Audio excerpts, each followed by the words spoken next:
दुनिया के राज़े का मोल।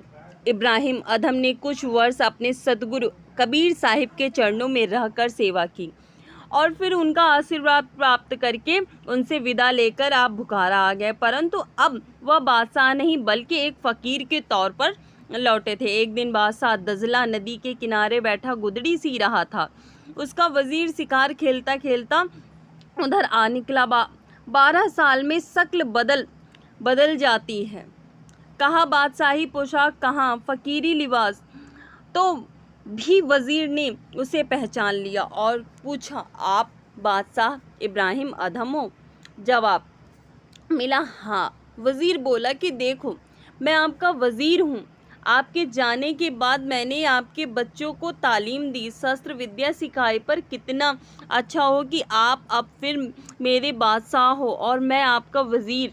यह सुनकर इब्राहिम अदहम ने जिस सुई से वह गुदड़ी सी रहा था वह सुई नदी में फेंक दी और कहा कि पहले मेरी सुई ला दो, फिर मैं तुम्हें जवाब दूंगा।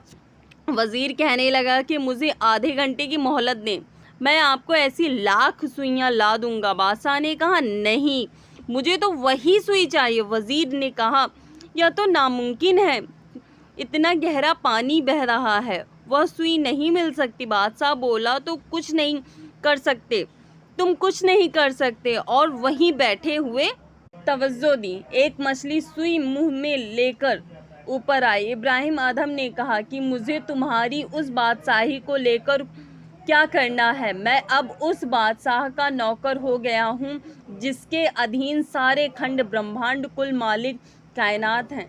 अब मैं वह नहीं जो पहले था। मुझे अब उन ब्रह्मांडों का अनुभव हो गया है जिनके बारे में कभी सोचा भी नहीं जा सकता। जैसे तुम मुझे वह सुई वापस लाकर नहीं दे सकते, ऐसे ही तुम उस बादशाह को मुझ में नहीं पा सकते।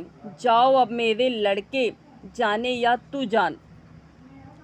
नाम एक अमूल्य वस्तु है। संतों महात्माओं के पास नाम की दौलत होती है, इसलिए वे सांसारिक पदार्थों से अनासक्त होते हैं।